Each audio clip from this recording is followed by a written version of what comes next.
Hello everyone, my name is Conrad Rogas. Welcome to Truth and Law.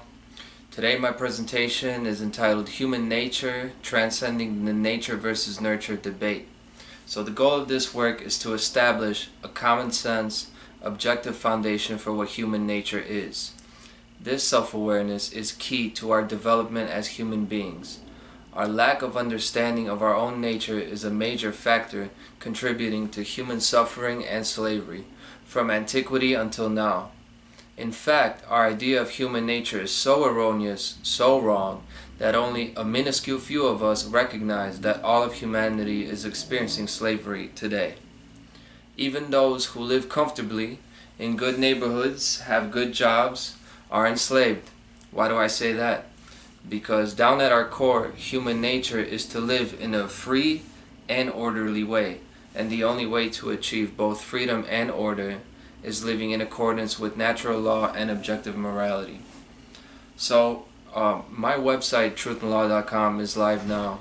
And if you go there, you could see my last presentation was about the dynamic of dependence and addiction and how that is at the root of a lot of our problems. This one is a little bit different. It's about the lack of knowledge. And the core of that is of course the knowledge of self. So that's what this presentation is about, and the next one in the works will be about lack of courage and discipline. So I'm looking forward to that. If you want to check me out, truthandlaw.com and the channel here. So nature versus nurture describes the two major competing explanations for why we are the way we are. Nature versus nurture. Nature refers to the biological and genetic factors largely predetermining the way human beings grow up to be. Nurture refers to parenting, instruction, a person's environment, and experiences shaping the way that they are. It is widely believed by scientists and individuals in the academic field that nature and nurture is a spectrum and that both influences factor into the outcome that is the human adult. And they are not wrong, but their understanding is glaringly incomplete. The framing of the question prevents us from finding a meaningful answer. So it's not a matter of them being wrong, it's just not enough, it's not useful. Nature versus nurture is a crude attempt at analysis. Evaluating the two in a contentious format, head to head, it limits the connections that could be discovered. The way to investigate human nature is to focus on the way nature and nurture are interdependent, as I will do later on in this presentation. But real human nature has been absent from both scientific and philosophical explanations. Why? So the term nature versus nurture was actually invented by Francis Galton, and he supported hereditary influence on humans. So as you see here, you got Charles Darwin and the evolution angle. I put this little image of the evolution of the nature camp. So the term itself is clever because it implies that genetics and biology is synonymous with the totality of human identity under the word nature.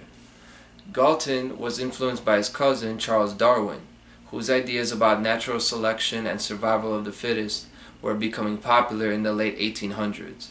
Galton applied Darwin's theories to human beings, making him one of the first prominent social Darwinists. So social Darwinism is basically the ideology that the most cunning and ruthless people will elevate to the top of society, and therefore they have the right to rule society. Basically like applying the law of the jungle to human society, and that's social Darwinism. Darwin himself said that other than man himself, hardly anyone is so ignorant as to allow his worst animals to breed. The aid we feel impelled to give to the helpless is mainly an incidental result of the instinct of sympathy, which was originally acquired as part of the social instincts. This is what he wrote. So he took all of these ideas further and invented eugenics. And in his own words, eugenics is the science which deals with all influences that improve and develop the inborn qualities of a race. But what is meant by improvement? He says we must leave morals as far as possible out of the discussion on account of the almost hopeless difficulties they raise as to whether a character as a whole is good or bad. Of course, morality has to be ignored when suggesting that some people have more of a right to live than others. Galton said that in order to bring eugenics into practice, implement it, it must be introduced into the national conscience like a new religion. And it has. These are the ideological predecessors to those who claim that human nature is governed by genetics. So that's just some background of the people that say nature controls human nature. This is who they are, they want to control who breeds, the government deciding who can and cannot, under the guise of like, we're doing this for the betterment of the race, but the betterment of the genetic pool. This is how to the extreme that they want to go to. So, but this does not mean that the element of genetics is wrong. It is the religion of hereditary authority and ruling others by birthright that is wrong. As science and technology advances, we are able to see more evidence of genetic factors and hereditary influences. Clearly, the nature camp holds a considerable amount of undeniable evidence. However, as Darwin and Galton demonstrated, viewing human nature through the lens of heritability carries with it poisonous implications. For example, if certain human beings are born predisposed to violence, then they cannot change.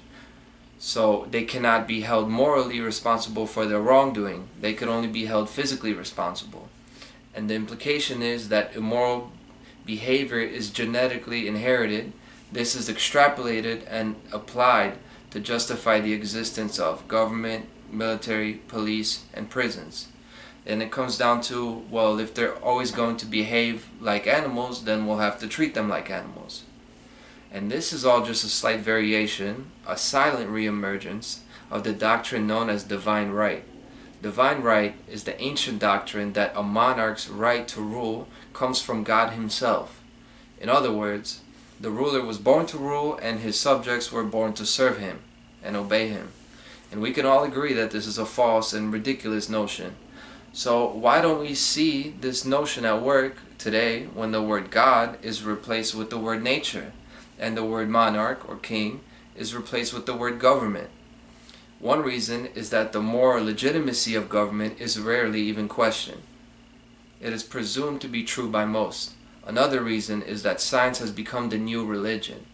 When we insist that science somehow determines social class or moral capacity, we are just as foolish as those who centuries ago insisted that the king was put on the throne by God himself. Recognizing the influence of science on outcomes of human behavior is correct. However, viewing human beings in a purely materialistic way is incorrect. For example, there is increasing exploration of the genetic causes of disease, addiction, mental illness. But at some point this knowledge leaves the laboratory and goes into the realm of public policy and healthcare. The animalistic tone of these discussions goes undetected. Knowingly or not, we erroneously see ourselves as animals. Many people believe that humans are merely animals with high intelligence and high cognitive function. And considering the way we treat animals, this is a chilling proposition. Dogs are essentially family members while cows and chickens are kept in cages. So who decides their level of freedom? This is the most dangerous assumption of all. It is that mankind decides who gets to be free, and that man decides who has the right to live, that humans are the arbiters of morality. Moral relativism is what allows slavery to be practiced unchallenged. The inordinate amount of faith placed in genetics and heredity as causal factors of human behavior allows just that. A belief that our identity is that of a slave, one that can be taxed, imprisoned, mandated. Interestingly, the other side of the nature versus nurture argument, the nurture side, also pushes moral relativism. Now granted, parenting, learning, and the environment make up the bulk of the influences on the individual. They do. Unfortunately, there are ardent proponents of nurture that neglect the impact that genetics and heredity have, just like the proponents of nature belittle environmental influences. Neither side has the full picture. This is the problem. This is the reason I made this presentation. Both sides, through lack of understanding, encourage moral relativism. The nurture ideology can be traced back to John Locke. In 1690, the Enlightenment philosopher said, "Neither principles nor ideas are innate." Basically, that nothing comes as is before it is learned. Everything is through experience. And this was the basis for his tabula rasa, which means blank slate, view of human nature. And this view too pervades modern thinking, evident in such claims as right and wrong being relative to the individual, or morality being a social construct. People say this all the time now. Just ask them. This is believed now. Essentially, the blank slate view is a stepping stone to the belief that there is no such thing as true. Ask people about this too. A lot of people believe that when it comes down to it, how can we really know what truth is? Because, it's your truth. This is what people say. Crazy. There are innate principles and laws that exist independent of human awareness, perception, or approval. However, the purpose of this presentation is not just to state the obvious conclusion that nature and nurture both play a part. So this is where we are now. This is basically, nature and nurture, and that, there's this and this and makes up who we are. This doesn't tell us anything meaningful, so let's go into the meaning. The nature of human beings is that they are programmable. People function according to the information they receive. A given input will result in a given output. That may sound very similar to John Locke's blank slate view. However, the key difference is that in reality, there is such a thing as right information and wrong information, not just relative. This is where nature comes in. Before any nurturing is done, there already exists information that, if put into the individual, will cause them to function well. And there is also information that, if taken in, will program a broken human being. For example, human beings are born with inherent accordance to the non-aggression principle. So the only way a baby will knowingly cause harm or theft to another person is if somewhere along the line they were taught harm or theft. So in this case, nature and nurture are just two different types of programming. Exploring the idea of information further, it could be divided into two parts. Information is defined as information is processed, organized, and structured data. The two parts are data and format. Nurture is data and nature is format. Data can be thought of as letters on a computer screen, and it could be likened unto the lessons, experiences, traumas, and observations throughout life.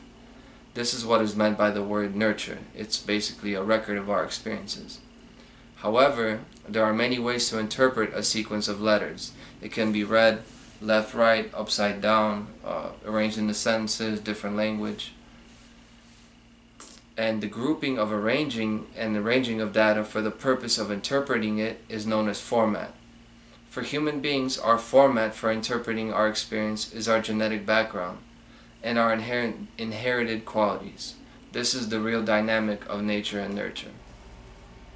Data without format is useless, unintelligible gibberish, not meaningful at all.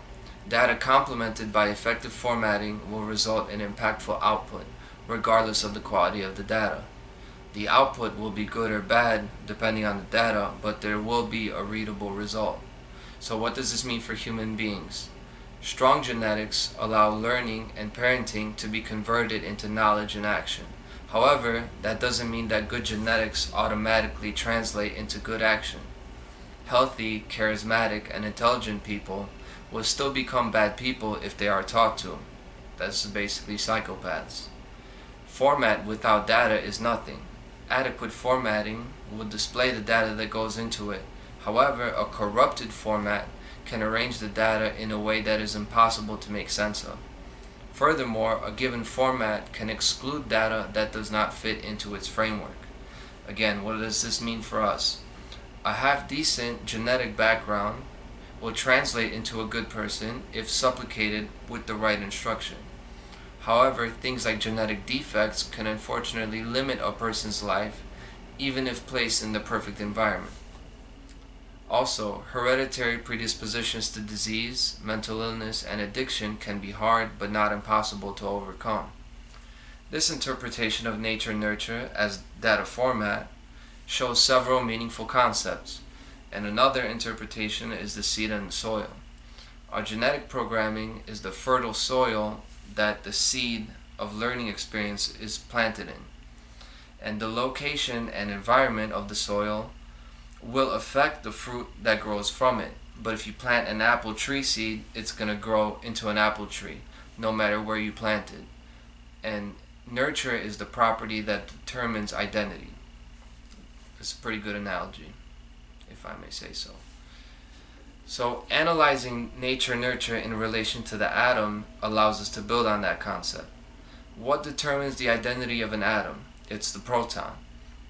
So an atom with one proton is a hydrogen atom, and an atom with 22 protons is a titanium atom.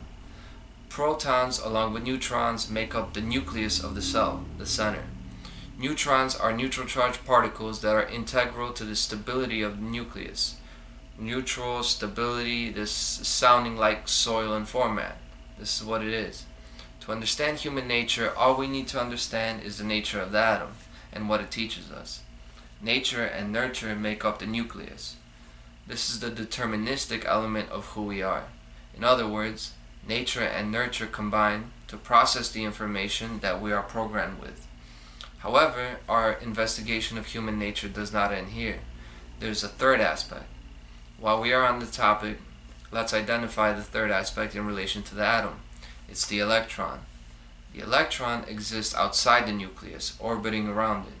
In fact, its location is difficult to be pinpointed since it acts like a wave, although it is also a particle. Electrons are negatively charged, opposite to the proton's positive charge. In other words, it varies radically from the nucleus. What does this mean in relation to human nature? So, any discussion about human nature has to involve the trivium, or triple aspect. The trivium is the classic liberal arts education technique that can be traced back to ancient Greece. The way we learn anything starts with the grammar stage, and that refers to the raw data, the numbers. The data is then processed in the logic stage and converted into a form which knowledge can be obtained. So this is also known as understanding. Finally, in the rhetoric stage, knowledge is converted into action. I've spoken in my previous presentation about human beings being composed of three parts: physical, emotional, and spiritual.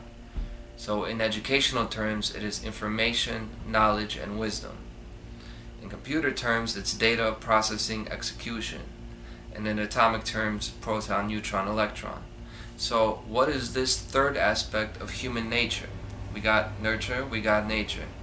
What corresponds to rhetoric, data execution, action, and spirituality? So the trivium of human nature is nature, nurture, and free will. Why has free will been forgotten? We are not machines that are predetermined to act according to how we were raised or the traits that we inherited. The nature versus nurture discussion completely omits the influence of free will, focusing only on the deterministic influence. Interestingly, both Francis Galton and John Locke were determinists who denied that humans had free will. So that's interesting, you know, the people that are responsible for these two allegedly competing philosophies, ideologies. One is that nurture determines everything, the other that nature determines everything. They both believe that either way, you're basically have a sentence. You cannot change the way you behave. It's completely deterministic, which means you have no choice from start to finish. All outcomes are planned out, and that there's no free will. But I would like to steer the discussion away from the classical philosophy and biology, as they are not even the things that have done the greatest harm to free will. The dogma, known as original sin, is the killer of free will. So, original sin is the Christian doctrine that states that humans, through birth, inherited a corrupt and tainted nature. According to the doctrine, because of the sin of Adam in the biblical story of the Garden of Eden, people are born guilty and morally culpable for Adam's transgression. Although the role of Christianity has diminished in recent decades, the effects of this dogma on society are pervasive. This is the root of the cynical, pessimistic attitude concerning human nature. The original sin, dogmatic belief, has been repeated and hammered into people's minds for 2,000 years. Even if you have done no wrong, you are a sinner because Adam ate from the tree of knowledge of good and evil. This is the claim that is implied.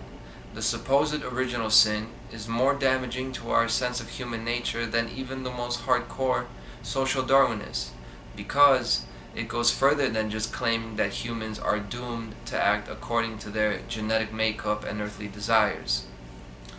Original sin actually goes beyond this, claiming that a person is born with a moral deficit, and that punishment and repentance is required to counteract something that they have never done. The implication here is that humans have no free will, because they are born sinners. And if humans have no free will, then they can be enslaved. And this is how the original sin doctrine came apart. It didn't come from the Bible. It didn't come from the teachings of Christ. It came hundreds of years after Christ. It was implemented into the dogma of the Catholic Church to logically and morally justify the ruling class enslaving the people, because no person that understands who they are can ever be enslaved. This is the whole point. Human nature is to live free. This is why our lack of understanding of our nature coincides with the current state of human slavery. So-called authority figures insist that we must obey their arbitrary laws and regulations. Governments and corporations assume our participation in their system that we never asked to be a part of. This is the cost of our ancestors' ignorance of their own nature, us being born into the ruling class's monopoly on life. How did things get like this? Our parents were told that without government there would be chaos. Without armies there would be war. Without police there would be violence. Without money there would be disorder. All based on the belief that people cannot take care of themselves. Is this any different from the methodology of an abusive pimp? The abuser convinces his victim that she, the victim, cannot provide for herself. She can't figure things out on her own, This is fear-based brainwashing. The abusive pimp makes her feel like she deserves to be treated like a slave. It becomes part of her identity now. And this is what makes her give her daily earnings over to him. It stems from a lack of self-worth, basically. If you give up, whether you call it taxation or whatever, if you're giving up what you put your day's effort to make, give it over to somebody, that has to stem from a lack of self-worth, and that's related to lack of self-knowledge, which is why we're doing this about human nature. For the abuse cycle to continue, the key is for the victim to always believe this is who she is. This is all she is good for. Ignorance of her value and potential, ignorant of it, she stays under this condition as the victim blaming creates more guilt. And through lack of self-knowledge, the power differential between the two of them grows. The end result is the victim handing over their free will, willingly. Knowing free will is the pinnacle of knowing human nature. The dictionary definition of free will is the power of acting without the constraint of necessity or fate, the ability to act at one's discretion. That definition is wrong. All the book definitions of free will are at the very least incomplete. Those definitions describe basic general freedom. However, free will means more than just freedom of action or freedom of choice. Free will is 1. The ability to act according to or contrary to one's nature, and 2. The choice to place objective truth over all other things. Objective truth and morality is inextricably tied to the concept of free will. Free will is not merely choosing this, choosing that. It's consciously choosing right over wrong. And the problem is, we as a race of people, most of us don't know right from wrong. This results in us not exercising our free will, which leads us to not knowing our own nature, which leads to living in a condition of slavery. Now, a person can freely choose to obey their rulers, pay taxes, and follow orders. But even this would not be considered a free will choice, deep down, Because the concept of one individual claiming to have the moral authority to control the decisions of another is a claim of ownership over that person. It's the same thing with the pimp and his worker. He's basically claiming to own her if he can take her earnings, right? The concept of the individual is this is a claim of ownership. That claim is enslavement, and that concept is a man-made illusion. Voluntary action and personal responsibility is natural truth. This is the only way it could be. So I put together this image, and I just wanted to talk about it. I tried to put as much as I can into it. Really, these two should be switched with the chakras and the electromagnetic spectrum on the other side. But the reason I put it like this is because I think a lot of people get this wrong when they're talking about either like the spiritual path of from the root chakra to the crown chakra, is that you start here like at the bottom and the goal is to work your way to this like mystical high place where you see how I put the arrows here, where we start our journey, when it comes to human nature, learning things, everything. We start from the extremes, and the goal is to meet in the middle, to go into the physical actually, where usually the physical is seen as like the beginning where we're supposed to get out of. And I wanted to frame it like this because there's a reason we're here in the physical, living on this earth, and it's to grow in spirituality but bring this into action in the physical world. That's why I'm here doing presentations like this. You have the mind here, and then the heart, the spiritual and the psychological, and most people are either here or here. This is basically the nurture and nature camp, and everyone just wants to stay in their own path, get as high as they can, and this is supposed to like magically make them go to a higher level and achieve enlightenment. And in reality, it's about work. You're supposed to integrate the nurture, the nature, but none of it happens without free will. So, transcending the nature versus nurture debate, here is who we are. Human beings are the epitome of adaptability, malleability, and programmability. The information that we receive, known as input, determines our behavior in the output. That information comes from parental and environmental influence, as well as direct genetic information that we inherit. We journey through life applying the trivium, taking in that information and making sense of it.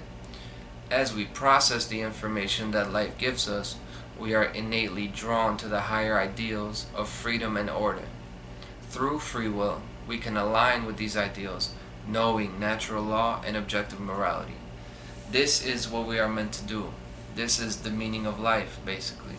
As we enjoy the fruits of our labor, we bear the consequences of the choices we make.